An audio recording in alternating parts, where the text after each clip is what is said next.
With NBA basketball around the corner, it's time to evaluate where the Utah Jazz are going to be placed. And surprise, surprise, there are not very many favorable odds on our side of the table.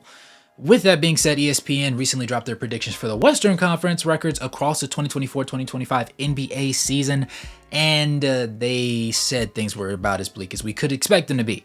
Hello there, it's your boy Wraith Hoops. If you're new to the channel, go and smash that like button, subscribe, turn on your post notifications. I do this almost every day.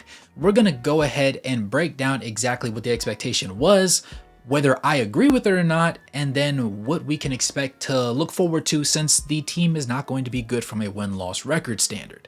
With that being said, let's go ahead and get into this one.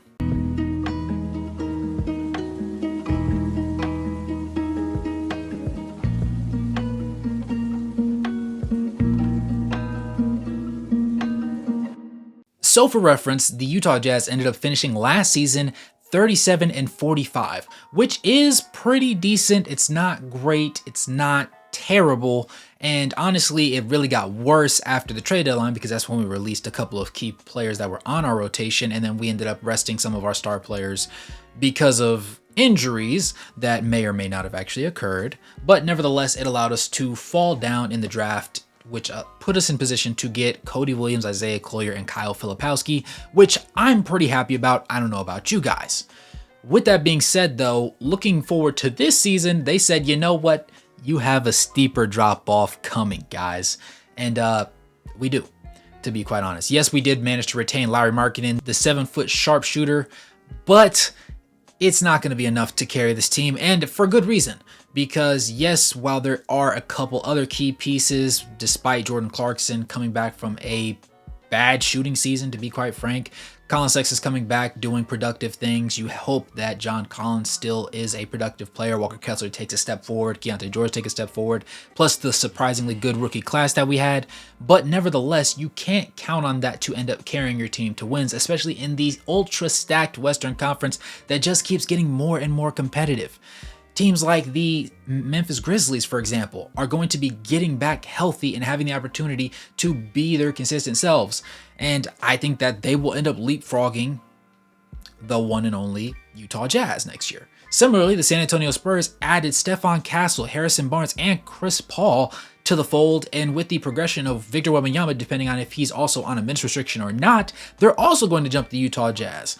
And that ends up putting the Utah Jazz near the very, very bottom of not only the entire NBA, but the Western Conference specifically, to the tune of 14th out of 15. Now, you say, okay, well, what is the record? Well, ESPN projected them to be 26-56, which is a pretty steep 11-game drop-off, understandably so. The only team beneath them, or slated to be beneath them, is the Portland Trailblazers, of course, at 22-60. Now, I do believe that the Portland Trailblazers are probably the only team that conclusively has less talent than the Utah Jazz in the NBA, unless you want to go to the Wizards, but you could argue that the Wizards have a couple quality pieces and they're not necessarily young enough to justify them being less capable. I definitely think the Utah Jazz's future is definitely miles ahead of them, but from a talent standpoint, as far as records and just the overall resumes of the players on the rosters, you could argue that Washington's in the same stratosphere as Utah coming into this next season. Nevertheless, I believe that this is a pretty fair assessment.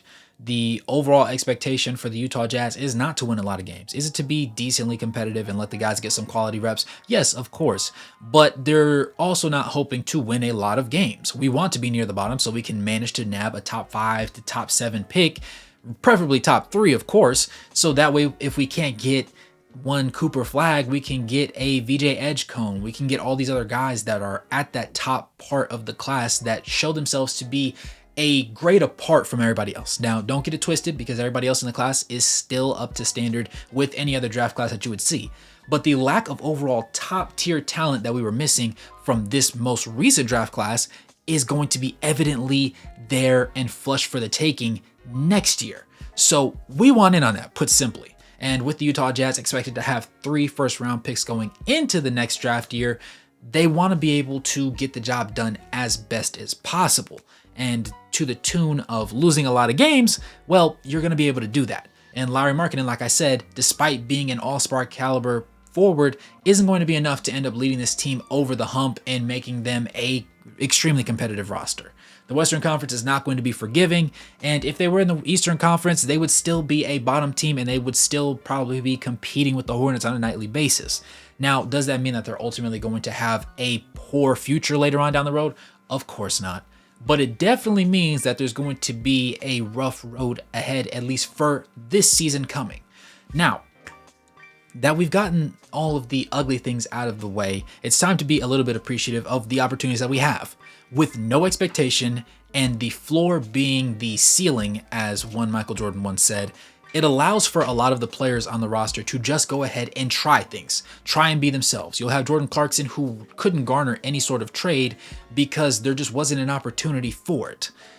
The season he had was the worst shooting statistical season of his entire career, and that made any possible potential of having somebody on the roster that could be traded for him just go out the window after the trade deadline.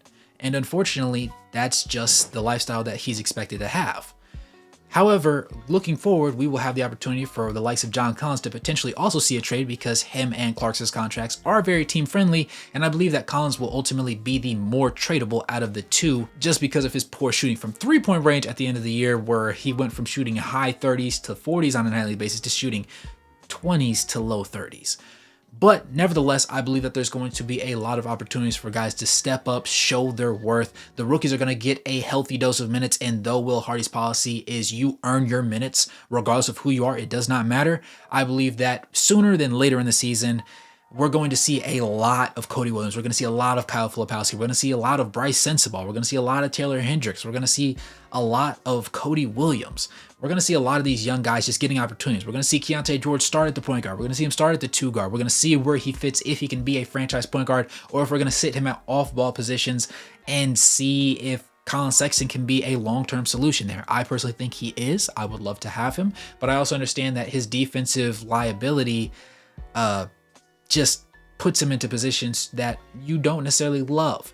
And if that's the case, I would love for Colin Sexton to be sent somewhere where he can actually win games instead of having to go through this entire rebuild and not have the benefit of the doubt of being the de facto point guard, because in my eyes, he made strides in the right direction. If you think Isaiah Collier has the ability to take the Colin Sexton path and develop really, really quickly because of the additions of Patty Mills and maybe Svi, then I could see his shooting getting better. I could see his playmaking getting better. I could see him being hard-nosed on defense. I could see the effort reach a peak.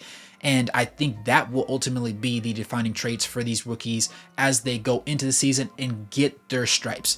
Don't get it twisted. Yes, we're going to be a competitive team in most games, but there's also going to be a fair number of 30-point blowouts. We saw a couple of them last year, and we were kind of scratching our heads because they shouldn't have happened. This year, they're going to be there. They're going to happen. It's something we're going to have to just take on the chin, accept it, roll with the punches, and just give these guys the opportunity to make mistakes. That's the story of this year. We're going to be bad, so let's take what we can from it. Because if you expect them to be good, then you will be sorely mistaken. Nevertheless, I would not be surprised if there were a couple runs during the season where they won 5 or 6 games, but I would hope that for the most part, we lose close ones or we end up in overtime and some shots just don't fall our way.